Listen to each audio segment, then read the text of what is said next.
आज महाराष्ट्रामध्ये एकीकडे मराठा आरक्षणाचे तीव्र पडसाद उमटताना आपल्याला दिसले, तर दुसरीकडे सर्वोच्च न्यायालयामध्ये आमदार अपात्रतेची सत्ता संघर्षाची सुनावणी सुद्धा आज होती.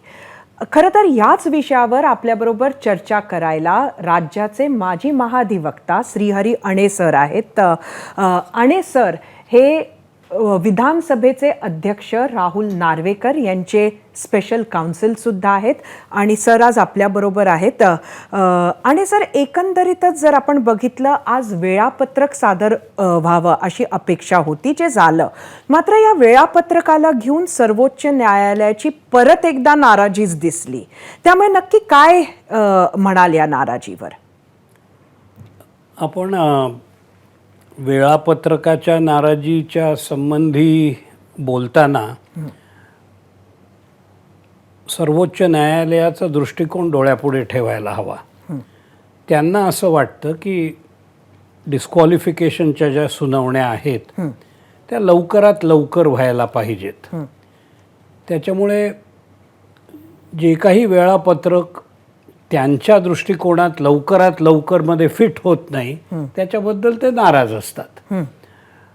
ही सुनावणी लवकर व्हायला पाहिजे हे निश्चित आहे, पण या डिस्क्वालिफिकेशनची जी लिटिगेशन्स आहेत, माननीय स्पीकर जे ऐकत आहेत त्यांचा जर आपण टोटल विचार केला तर आपल्याला लक्षात येईल की हे काम चटकन होण्यासारखं नाही आहे. म्हणजे आम्हाला सगळ्यांना खरं तर तोच प्रश्न पडलाय की एकीकडे न्यायालयाला वाटतं की हे सगळं लवकर व्हावं, पण अध्यक्षांना एवढा उशीर का होतोय, का लागतोय? मी एक दोन कारणं आपल्याला सांगतो, समजायला थोडं सोपं जाईल.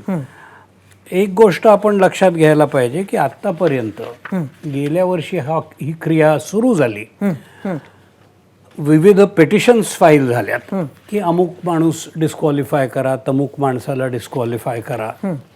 अशा एकंदरीत आज स्पीकर साहेबांपुढे 34 पेटिशन्स दाखल झालेले आहेत. या 34 पेटिशन्स मध्ये प्रतिवादी 133 प्रतिवादी आहेत. अच्छा. आणि ते 56 आमदारांना डिस्क्वालिफाय करण्याची मागणी केलेली आहे. हे फक्त ठाकरे गट किंवा शिंदे गट असं नाही, या व्यतिरिक्त आता NCPनी देखील अशा केसेस दाखल केल्या आहेत. एकंदरीत 34 पेटिशना आणि ह्यांनी अफेक्ट होणारे 56 MLAs हे ऐकण्याकरता प्रत्येक MLA ज्याची सीट जायची पाळी येते त्याचं म्हणणं ऐकून घ्यावं लागतं, त्याच्या बाजूचा पुरावा ऐकायला लागतो, त्याच्या विरुद्धचा पुरावा पाहावा लागतो. ही क्रिया जसं कोर्टात केस चालते त्या पद्धतीने पाहिली तर बराच वेळ लागू शकतो. स्पीकर साहेबांचं म्हणणं आहे की मला अंदाज घेता येत नाही याला किती वेळ लागेल. याला काही कारण आहेत. एक तर 2022 सालपासून जे सुरू झालं होतं पेटिशन्स दाखल करणं ते अजूनही चालू आहे. 2023 सालमध्ये नवनवीन केसेस आणल्या जात आहेत. ह्या केसेस नुसत्या टाकून देता येत नाहीत, त्या घ्याव्या लागतात. केसेसमध्ये प्रतिवादी असतात, त्यांना नोटीस जावी लागते. प्रतिवादीचं मग उत्तर येतं, उत्तराच्या नंतर वादीचं त्याच्यावरचं म्हणणं येतं. दोघंही एक कागदपत्र दाखल करतात, त्यांचे जे पुरावे आहेत ते पुरावे एकमेकांना दाखवावे लागतात. त्याच्यानंतर प्रत्येकाचा आक्षेप त्याच्यावरचा पाहावा लागतो. आणि ही सगळी क्रिया करताना म्हणजे केस सुरू व्हायच्या आधीची क्रिया ती अजून सुद्धा चालू आहे, कारण सारख्या केसेस दाखल होऊन राहिलेल्या आहेत. पण हे म्हणणं नक्कीच सर्वोच्च न्यायालयासमोर वकील मांडत आहेत नार्वेकरांच्या बाजूनं, अध्यक्षांच्या बाजूनं. मात्र आज असं एक उद्विग्न कोर्ट आम्हाला दिसलं. त्याचं कारण आहे, बरोबर आहे तुमचं म्हणणं.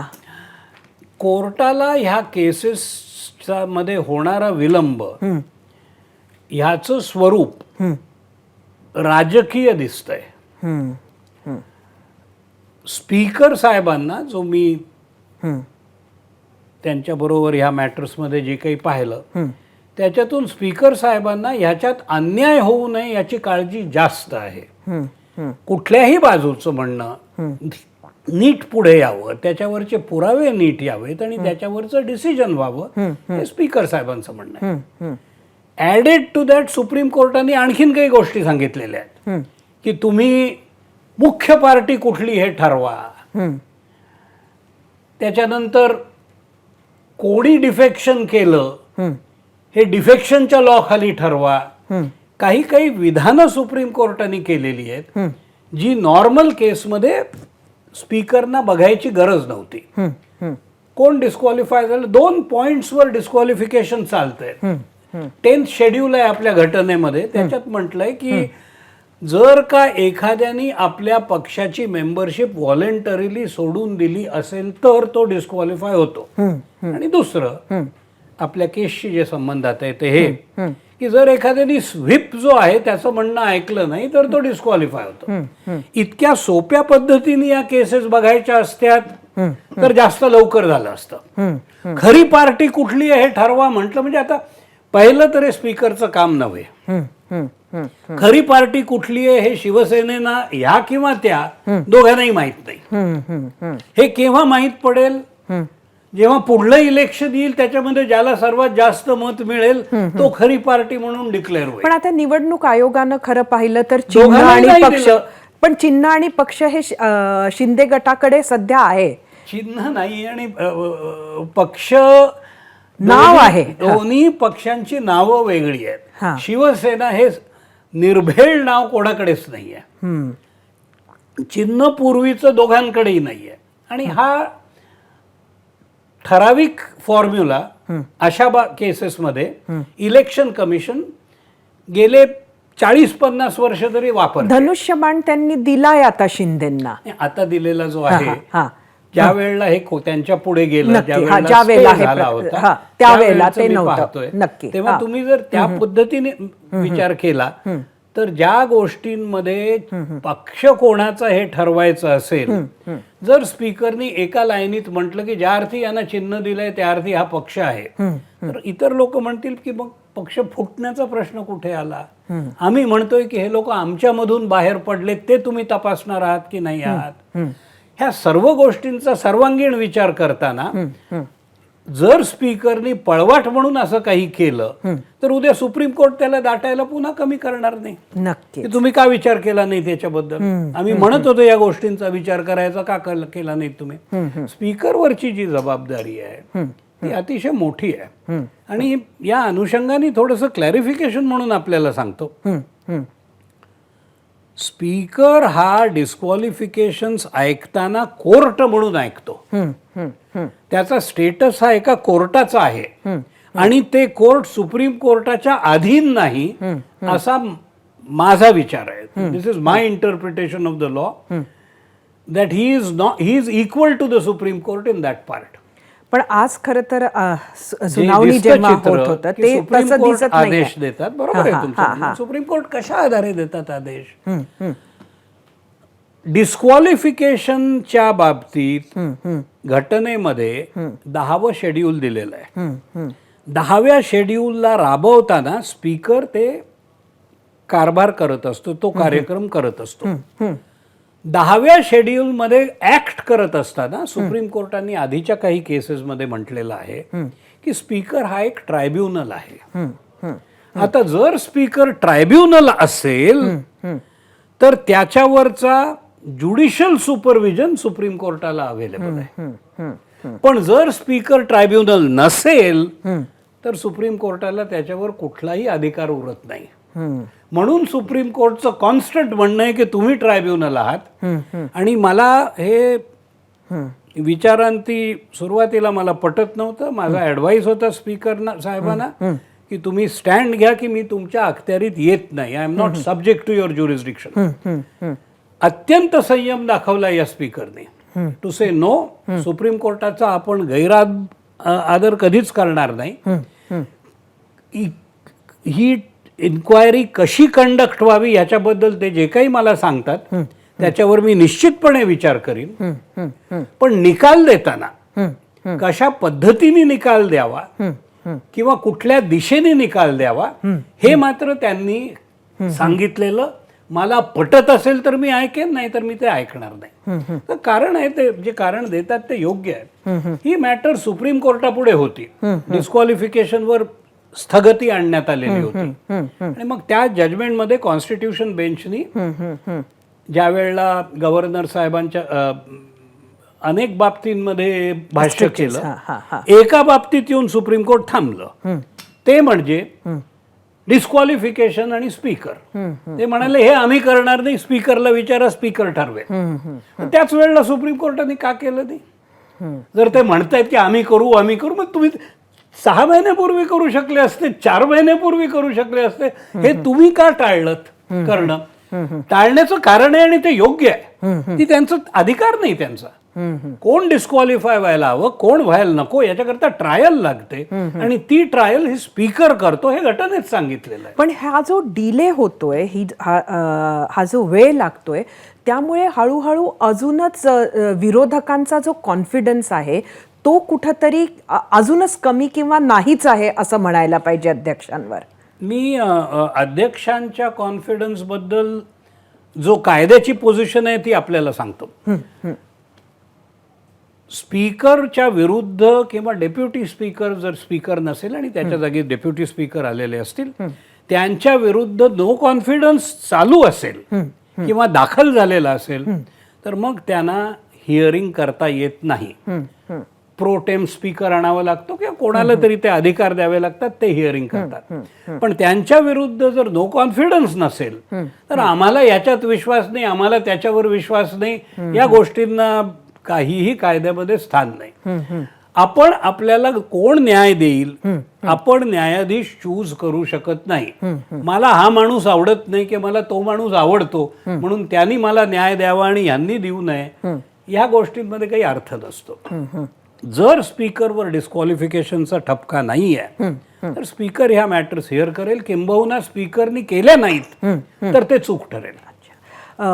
आणि सर एक अजून बाबी आहे, आज कोर्टानं काही डेडलाईन्स दिलेल्या आहेत आणि त्या डेडलाईन्स अध्यक्षांच्या टाइम टेबलपेक्षा बऱ्याच वेगळ्या आहे. 31 डिसेंबरची एक डेडलाईन आहे. या डेडलाईन्स बद्दल काय सांगाल? डेडलाईन ही माझ्या मते सुप्रीम कोर्टाने त्यांच्याकडून एक्सप्रेस केलेली एक अपेक्षा आहे की ह्या तारखेपर्यंत तुम्ही संपवा. याला आपण अपेक्षा म्हणायचं का आदेश म्हणायचं या बाबतीत मी जाणार नाही. पण जर का त्या तारखेपर्यंत संपलं नाही तर पुढे काय हा प्रश्न राहतो. जसं मी आपल्याला मगाशीच सांगितलं, माननीय स्पीकर साहेबांचं म्हणणं आहे की मला सुप्रीम कोर्टाशी भांडणं करायची नाही आहेत, किंबहुना त्यांचे आदेश कसे मला मूर्त स्वरूपात उतरवता येतील ते पाहायचंय. मी पूर्ण प्रयत्न करेन. पण मी जे आपल्याला सांगितलं की त्याची दुहेरी भूमिका आहे स्पीकरची. एक तर तो डिस्क्वालिफिकेशन जज म्हणून ऐकतायत, पण दुसरं म्हणजे ते स्पीकर आहेत. त्यांचं म्हणणं आहे मला हाऊस चालवायचंय, माझ्या पुढे एवढा एकच कार्यक्रम नाहीये यांचे डिस्क्वालिफिकेशन ऐकत बसा किंवा न ऐका. पूर्ण डिसेंबरचं नागपूर सेशन येऊन राहिलेलं आहे. सेशन सुरू झाल्यावर आपल्याला कल्पना आहे, सेशन दर दिवशी 4 वाजता किंवा 5 वाजता संपतच असं नाही, कधी कधी बऱ्याच रात्रीपर्यंत चालू राहतं. MLA सुद्धा त्याच्यामध्ये अडकलेले असतात. हिअरिंग आणि सेशन एकत्र चालवणं हे कठीण आहे. नक्कीच आपण म्हणत आहात ते अगदी मान्य करण्यासारखा मुद्दा आहे. मात्र दुसरीकडे सर्वोच्च न्यायालयानं निवडणुका येणार हे कारण बरंच मोठं पकडलेलं आणि त्यामुळे ह्याच्यात डिले होऊ नये. मला वाटतं हे कारण भेडसावणारं आहे. कारण एक एक एक प्रॅक्टिकल व्ह्यू असा आहे, त्याच्यात तथ्यही आहे की तुम्ही हे ढकलत इलेक्शनच्या फार जवळ नेलत तर मग याचा उपयोग काय राहणार. डिस्क्वालिफाय करायचं तर आत्ता करा, त्या माणसाला सीट खाली करावी लागते. नाहीतर मग त्यावेळेला तर तसंही इलेक्शन मध्ये सीटा खालीच होणार आहेत आणि नवीन निवडणुका येणार आहेत. Unless you are going to disqualify him for a period of 5 years something like that, जे शक्य नसतं. तसं जर नसेल तर तुम्ही याला डिस्क्वालिफाय जर करणार असाल तर मग तितका वेळ का थांबता. याच्यामध्ये एक पॉलिटिकल इंटेंट दिसतो. मुद्दाम हा कारभार असा लांबवण्यात येतोय त्याच्यामध्ये. त्याच्याबद्दल आक्षेप आहे, योग्य आक्षेप आहे. विपरीत बाजू त्याची अशी की न्याय जर द्यायचा असेल तर तो व्यवस्थित द्यावा लागणार आहे. आणि ते सुप्रीम कोर्टानेच स्वतः वारंवार म्हटलेलं आहे की अशा मॅटर्समध्ये तुम्हाला ऑपॉर्च्युनिटी द्यावी लागते. तुम्हाला त्यांचं म्हणणं आहे 5 बाबींमध्ये या केसेस आता डिव्हाइड केल्या गेलेल्या आहेत. या ज्यात मी तुम्हाला म्हटलं त्या काय 37-32 केसेस आहेत त्या. एक म्हणजे कोणी पार्टी सोडली होती त्यांचा एक गठ्ठा होतो. दुसरा गठ्ठा कोणी व्हिप चालवला त्याचं डिसोबे केला त्याचा एक गठ्ठा होतो. एक तिसरा गठ्ठा आहे की जे ह्या ना त्या पार्टीचे नाही आहेत पण इंडिपेंडंट आहेत पण एका तऱ्हेने गेलेत त्यांच्याबद्दल एक तिसरा गठ्ठा. असे 5 कॅटेगरीज मध्ये केसेस डिवायडेड आहेत. स्पीकर साहेबांनी हा प्रयत्न केलाय की एव्हिडन्स सुद्धा वायफळ जाऊ नये, त्याला स्ट्रीमलाईन व्हावं म्हणून 5 सेट्स मध्येच या केसेस चालतील. तरी 5 सेट्स मध्ये केसेस आहेत आणि जवळजवळ मी म्हटलं तितके ऑपोजिशनचे विटनेसेस आहेत. बरोबर, लोक अफेक्ट होणारे आहेत, त्यांचं म्हणणं ऐकून द्यावं लागणार आहे. पण मला हे आता जाणून घ्यायचंय की ही डेडलाईन स्पीकरनं पाळलीच पाहिजे असं आता सुप्रीम कोर्टानं एकदा असे निर्देश दिल्यावर ते मॅन्डेटरी आहे का? नाही, मॅन्डेटरी आहे जर आपण सुप्रीम कोर्टाचे निर्देश आपल्यावर बंधनकारक समजले तर. माझा जो पहिला तुम्हाला मुद्दा मी सांगितला की याच्यामध्ये सुप्रीम कोर्टाचे अधिकारच नाही आहेत मुळात हे निर्देश द्यायचे, ही आर्ग्युमेंट जर पुढे वाढवली तर मग हे मॅन्डेटरी नाही होणार. तथापि स्पीकर याच्यामध्ये राहू इच्छितो, त्याप्रमाणे काम करू इच्छितो. जर त्या तारखेपर्यंत संपत नसेल आणि सुप्रीम कोर्टाचा आदेश पाळायची इच्छा असेल, पाळण्याची गरज असेल, तर स्पीकर साहेबांना सुप्रीम कोर्टापुढे पुन्हा जावं लागेल की हे इतकं काम झालेलं आहे, ह्याच्या पुढे जाण्याकरता आणखीन इतका वेळ लागणार आहे. यावर जर सुप्रीम कोर्ट म्हणाला आम्ही करतो तर मग त्यांची अखत्यारी आहे. ज्युडिशियल सुपरिंटेंडन्स, ज्याला राईट ऑफ ज्युडिशियल रिव्ह्यू म्हणतात, तो एक basic structure of the constitution समजला जातो. हा नेहमीच सुप्रीम कोर्टाच्या हातात असतो. त्यांना जर वाटलं की नाही आम्हाला राईट ऑफ ज्युडिशियल रिव्ह्यू खाली हे सगळं आम्हालाच डिसाईड करायचं आहे, तर मग त्यांच्यावर काही आडकाठी होऊ शकत नाही. पण ज्युडिशियल रिव्ह्यू अशाच बाबतीत होतो जिथे तुम्हाला त्या लिटिगेशनवर रिव्ह्यू करायचं ज्युरिस्डिक्शन असतं. माझं आणि तुमचं प्रायव्हेट भांडण झालं आणि आपण ते मिटवलं तर सुप्रीम कोर्ट म्हणू शकत नाही की माझ्या राईट ऑफ ज्युडिशियल रिव्ह्यू खाली आम्ही घेणार आणि आम्ही निकालात काढू. प्रायव्हेट भांडणं सोडून द्या, असे अनेक वाद असतात ज्याच्यामध्ये सुप्रीम कोर्टाला बोलावंच लागतं असं नाही, पण राईट ऑफ ज्युडिशियल रिव्ह्यू त्यांच्याकडे आहे. त्यांनी जर ठरवलं की नाही आम्ही हे उद्या आम्हीच स्वतः ठरवतो, मग नाही कोण म्हणणार त्याला. आणि we are not last because we are infallible, we are infallible because we are last. आमच्या नंतर पुढे काहीच नसल्यामुळे आम्ही जी म्हणतो ती पूर्व दिशा. मी क्रिटिसिझम म्हणून म्हणत नाहीये, सुप्रीम कोर्टाच्या पलीकडे काही अपील नसतो, शेवटी तिथे जाऊन सगळं थांबतं. म्हणजे त्यामुळे अध्यक्षांच्या निर्णयाचं किंवा अध्यक्ष जे काय ठरवतील त्यावर शेवटची भूमिका ही सुप्रीम कोर्ट नेहमीच राहील.